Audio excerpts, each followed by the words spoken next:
हाय दोस्तों, आज हम लोग बहुत ही इम्पोर्टेंट टॉपिक के बारे में बात करने वाले हैं। हमारे एनसीईआरटी का थर्ड लेसन है। थर्ड लेसन में oogenesis का जो प्रोसेस होता है किस तरह से होता है। थोड़ा कॉम्प्लिकेटेड ये प्रोसेस होता है, बट इसे मैं इजी वे में थोड़ा समझाने को आपको प्रयास करता हूँ। बहुत ही कॉम्प्लिकेटेड प्रोसेस ये होता है। ये स्पर्मेटोजेनेसिस से oogenesis जो होता है एक्चुअली में पूरी तरह से डिफरेंट होता है। कैसे डिफरेंट होता है, आप लोगों को हमने अपने पहले वीडियो में बताया है कि स्पर्मेटोजेनेसिस होता है पेबर्टी के समय होता है ना। कब होता है? पेबर्टी के समय होता है। बट oogenesis जो होता है, oogenesis फीमेल में जन्म के पहले से होता है। यानी जब एम्ब्रियोजेनेसिस उनका होता है प्रेगनेंसी के समय, तो उसी समय जब जो फीटस होता है वो 6 to 8 वीक्स का होता है। कितने का? 6 to 8 वीक का होता है, उसी समय स्टार्ट होता है। और oogonia में माइटोसिस डिवीजन होता है, बनाता है oogonia। तो कब स्टार्ट होता है?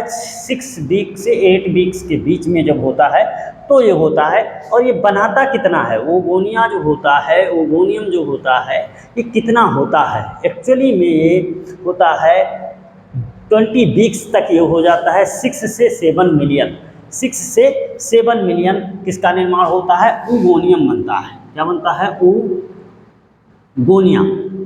oogonia आप कह सकते हैं, oogoनियम भी कह सकते हैं। तो 20 वीक्स तक कितना? 6 से 7 मिलियन बन जाता है। 6 से 7 मिलियन यानी किस समय? जब फीमेल एम्ब्रियोनिक स्टेज में होती है ना, उसी स्टेज में ओवरी उसका जब डेवलपमेंट होता है तो उसी समय क्या होता है? 6 से 8 वीक्स में स्टार्ट होता है। 20 वीक्स तक ये कितना बन जाता है? 6 से 7 मिलियंस बनते हैं oogonia। बर्थ के समय, यानी ये तो बन तो जाता है लेकिन बर्थ के समय केवल बचते हैं 2 मिलियंस। कितने बचते हैं? 2 मिलियंस बचते हैं, यानी आफ्टर बर्थ कह लिया जाए तो, है ना। और इसमें से कितने लगभग जो है 4 से 5 जो मिलियंस होते हैं वो डिस्ट्रॉय हो जाते हैं, गायब हो जाते हैं। तो यानी बर्थ होने तक उनमें कितना पाया जाता है? 2 मिलियंस। उसके बाद कह रहा है एट पेवर्टी, पेवर्टी के समय। पेवर्टी का समय कब होता है? 10 to 12 ईयर से स्टार्ट होता है और 18 ईयर तक माना जाता है। 10 से 12 ईयर, 10 to 12 ईयर। तो उस समय इसमें बचता कितना है? 60,000 से 80,000, यानी 60,000 से 80,000 के आसपास ये बचता है, जिसे प्राइमरी oocytes हम कहते हैं। क्या कहते हैं? प्राइमरी oocytes, है ना। प्राइमरी oocytes कहते हैं। लेकिन एक बात क्लियर समझिएगा कि प्राइमरी oocytes जो होते हैं ये कितने मेंस्ट्रुअल साइकिल में शामिल होते हैं। मेंस्ट्रुअल साइकिल यानी एमसी में कितने शामिल होते हैं? तो मासिक धर्म के दौरान आपको पता होगा केवल एक ओवम का फॉर्मेशन होता है, यानी फर्टिलाइजेशन के साइट पे ओनली 1 ओवम आता है। तो एक ओवम आता है तो कितने यानी टोटल 60,000 से लेकर 80,000 में से केवल कितने शामिल होते हैं? 400। कितने? यानी मासिक धर्म में ओनली 400 शामिल होते हैं। बाकी सब क्या हो जाते हैं? रिड्यूज हो जाते हैं, डिसअपियर हो जाते हैं, या डिस्ट्रॉय कह दिया जाए, हो जाते हैं। तो चलिए हम लोग यहाँ समझते हैं थोड़ा सा। यानी ये जो oogonia है, ये oogonia में डिफरेंशिएशन होता है। क्या होता है? डिफरेंशिएशन होता है। तो प्राइमरी oocyte का फॉर्मेशन होता है। किसका फॉर्मेशन होता है? प्राइमरी oocyte का फॉर्मेशन होता है। और प्राइमरी oocyte में ये डिप्लॉयड सेल होता है। तब तक क्या होता है? ये डिप्लॉयड सेल होता है। लेकिन इसमें मियोसिस डिवीजन स्टार्ट होता है। मियोसिस फर्स्ट, कौन सा? मियोसिस फर्स्ट स्टार्ट होता है। तो मियोसिस फर्स्ट जब स्टार्ट होता है तो ये मियोसिस फर्स्ट तुरंत हो नहीं जाता है कि तुरंत हो गया मियोसिस, प्राइमरी oocyte से सेकेंडरी oocyte बन गए, ऐसा नहीं है। ये क्या होता है? मियोसिस जो फर्स्ट है इसमें जो प्रोफेज है, प्रोफेज में ये कैसा रहता है? एरिस्ट रहता है, रुका रहता है ना। इसका प्रोसेस नहीं होता है। कब होता है? जब मेंस्ट्रुअल साइकिल होता है तो उस समय ये मियोसिस कंप्लीट होता है। तो मियोसिस कंप्लीट होता है किस समय? मेंस्ट्रुअल साइकिल के समय कंप्लीट होता है। और बनाता क्या है? सेकेंडरी oocyte बनाता है। क्या बनाता है? सेकेंडरी oocyte बनाता है। सेकेंडरी oocyte जब बनता है तो इसमें मियोसिस सेकंड होता है, लेकिन ये मियोसिस सेकंड डिवीजन समझने वाली बात है कब होता है, at the time of fertilisation. अगर आप फर्टिलाइजेशन के समय पे होता है, नहीं तो जब तक ये हाफ डिवीजन होता है यानी हाफ प्रोसेस इसका होता है और फिर मेटाफेज स्टेज में ये अरेस्ट हो जाता है यानी रुका रहता है। ठीक है, यानी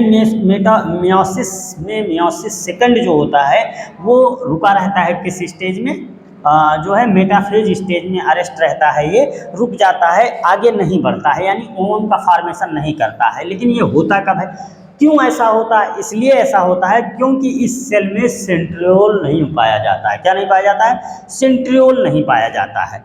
लेकिन देखिए थोड़ा यहाँ ध्यान दीजिएगा, ये हमने ओम का स्ट्रक्चर बनाया है, सॉरी सेकेंडरी oocytes का। अब इसमें स्पर्म जब आता है, क्या आता है, स्पर्म आता है, तो आप लोगों को मैं बताना चाहूँगा कि आप लोगों को हमने बताया था जब स्पर्म का स्ट्रक्चर पढ़ाया था तो वहाँ बताया था कि इसमें हेड रीजन होता है, नेक रीजन होता है और टेल रीजन होता है, और इस नेक रीजन में क्या होता है, सेंट्रियोल पाया जाता है। तो ये सेंट्रियोल क्या होता है, इस समय यहाँ ट्रांसफ़र हो जाता है, किसमें, सेकेंडरी oocyte सेल में ट्रांसफ़र हो जाता है। जो ट्रांसफ़र होता है उसके बाद स्टार्ट होता है मियोसिस सेकंड कंप्लीट होता है और मेच्योर ओवम का फॉर्मेशन करता है। तो आई होप आप समझ पाए होंगे कि किस तरह से ये प्रोसेस होता है। मैंने आपको बताया कि 20 वीक्स में यानी जब वोमेन प्रेग्नेंट्स होती है तो उसी समय अगर उसके एम्ब्रियो में फीमेल का डेवलपमेंट्स हो रहा है तो फीमेल जो फीटस है उसके बॉडी ओवरी में कितने 6 वीक में 6 से 7 मिलियंस क्या बनते हैं, जो है 6 से 7 मिलियंस oogonia का निर्माण होता है। बर्थ के समय केवल कितने बचते हैं, 2 मिलियन बचते हैं, और आफ्टर एट द पेवर्टी स्टेज ये 60 से 80,000 होते हैं।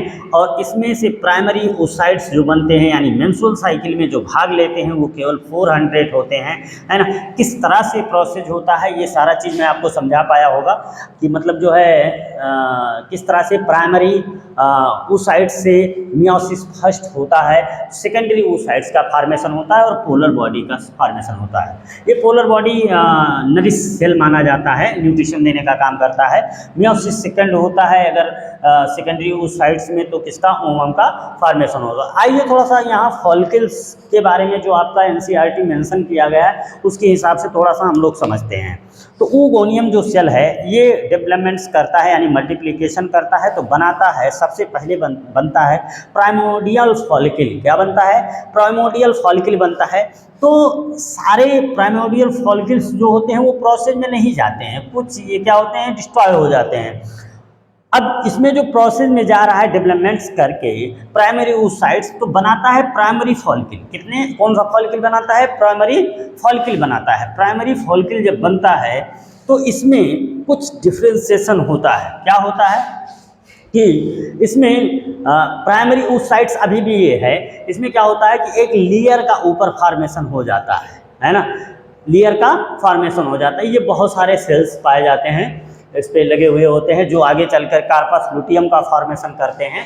तो यहाँ आप समझिएगा कि जो लेयर ऊपर का होता है इसे हम क्या कहते हैं, थीका कहते हैं। क्या कहते हैं, थीका। और इसमें स्पेस पाया जाता है यानी बड़े बड़े स्पेस पाए जाते हैं इस तरह के, है ना। तो इन स्पेसों को हम कह देते हैं इंट्रम। क्या कहते हैं, इंट्रम कहते हैं, इंट्रम कहते हैं। और ये जो लेयर होता है ये आगे चलकर 2 लेयर में कन्वर्ट होता है, थीका एक्सटर्ना और थीका इंटरना, है ना। थीका एक्सटर्ना और थीका इंटरना ये लेयर होता है। उसके बाद में मियोसिस डिवीजन कंप्लीट होता है और ये बनाते हैं एक्चुअली में यहाँ से मियोसिस होता है। और ये जो स्पेस है, ये जगह जो मैं बात कर रहा था स्पेस, ये बढ़ता जाता है। क्या होता है, बढ़ता जाता है। और एक समय ऐसा आता है ये ओवम को रिलीज करने यानी ओवल्यूशन होने के प्रोसेस में पहुँच जाता है। ओवम का ओवल्यूशन होने से पहले ओवम के ऊपर एक लेयर होता है जो बहुत ही रिजिड लेयर पाया जाता है। ये इसे कहते हैं हम जोना प्लूसिडा। क्या कहते हैं, जोना प्लूसिडा। जोना प्लूसिडा जो लेयर है ना, ये क्या होता है, बहुत ही रिजिड होता है। तो जोना प्लूसिडा, अब उसके बाद क्या होता है, इस फोलिकल से, है ना, क्या होता है, ओवम रिलीज होता है, और इसके रिलीज होने की प्रोसेस को ही ओवुलेशन बोला जाता है। इन्हें किसके, यानी ग्रेफियन फॉलिकल्स जो हैं, इन ग्रेफियन फॉलिकल्स से ओवम जब रिलीज होता है तो उसे बोलते हैं हम क्या, ओवुलेशन। तो ओवम यहाँ से रिलीज होता है और उसके बाद में सेकेंडरी oocytes का फॉर्मेशन, ये सेकेंडरी oocytes होता है। अब इसमें फर्टिलाइजेशन के समय, जो मैं यहाँ समझाने का प्रयास किया था, फर्टिलाइजेशन के समय कंप्लीट यानी मेच्योर ओवम का फॉर्मेशन होता है। लेकिन जो ये सेल्स होते हैं यानी ग्रेफियन फॉलिकल्स जो होते हैं, इन फॉलिकल्स से बन जाता है क्या, कार्पस लुटियम, जो मेंस्ट्रुअल साइकिल के लिए बहुत इंपॉर्टेंट होते हैं। मैं अपने अगले लेक्चर में इसके बारे में डिटेल में आपसे बात करूंगा, कौन कौन से हार्मोन्स को रिलीज करता है और इसका वर्क क्या है, फंक्शन क्या होता है। तो आई होप ये चीज़ आप समझ पाए होंगे कि किस तरह से जो फीमेल होती हैं उनमें उनके जन्म से पहले ही ओवम जो होता है वो बनना स्टार्ट हो जाता है। मैं आपको बताया कि 6 से 8 वीक से स्टार्ट होता है और ये कंप्लीट होते होते, यानी इनकी संख्या बहुत ज़्यादा होती है, यानी 6 to 7 मिलियंस होती है, लेकिन बर्थ होते होते इनमें केवल 2 मिलियंस बचते हैं और एट पेवर्टी स्टेज में 60 से 80,000 होते हैं। और उसके बाद में प्राइमरी oocytes जो होता है ये कितना मेंस्ट्रुअल साइकिल में भाग लेता है यानी शामिल होता है। तो एक्चुअली मैं आपको बताना चाहूँगा कि मेंस्ट्रुअल साइकिल एक ऐसा प्रोसेस है जो स्टार्ट होता है एट पेवर्टी स्टेज 10 to 12 ईयर में, और एक ओवम जो है यहाँ से एक ओवम बनता है, पूरी प्रोसेस हो के एक ओवम एक मेंस्ट्रुअल साइकिल के मिडिल टाइम पे, मिडिल डेज में, यानी जो है 28 डेज का होता है, तो 14 डेज पे एक ओवम बन के तैयार होता है। उस समय अगर फर्टिलाइजेशन होता है तो प्रेगनेंसी होती है। तो चलिए हम थोड़ा सा और बात करना चाहेंगे। जब पहली बार यानी ओनली 11 ईयर्स की होती है फीमेल, तो पहली बार जो oocytes यानी प्राइमरी oocytes शामिल होता है इस प्रोसेस में, वो बहुत ही यंगेस्ट स्टेज में होता है, बहुत ही मजबूत माना जाता है।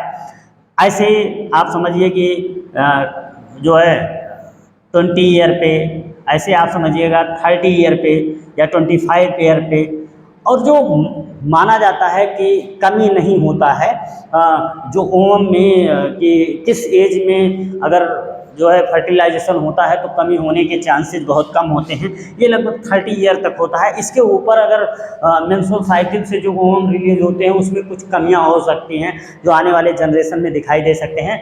तो चलिए वो तो मैं आगे टॉपिक में आपको बात करूंगा ही करूंगा, लेकिन आई होप आप समझ पाए होंगे कि उस ओगोनियम के द्वारा प्राइमरी oocytes बनता है, मियोसिस डिवीजन होता है, जिसकी वजह से क्या होता है, ये डिप्लॉयड होने के बाद हेप्लॉयड हो जाता है। क्या हो जाता है, हेप्लॉयड।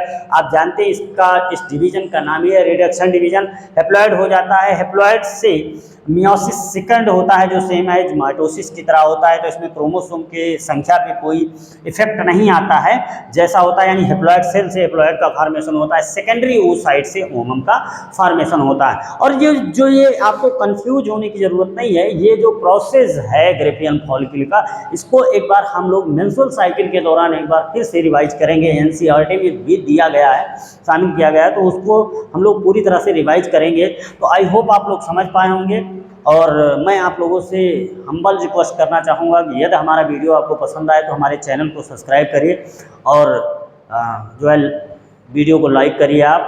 मैं फ्री एजुकेशंस आप लोगों को प्रोवाइड कर रहा हूँ, तो आप लोग यदि हमारे वीडियो को लाइक करते हैं और ज़्यादा से ज़्यादा शेयर करें, सब्सक्राइब करें, तो थोड़ी एक खुशी मिलती है। सो थैंक यू, मिलते हैं आपको नेक्स्ट वीडियो में, बाय।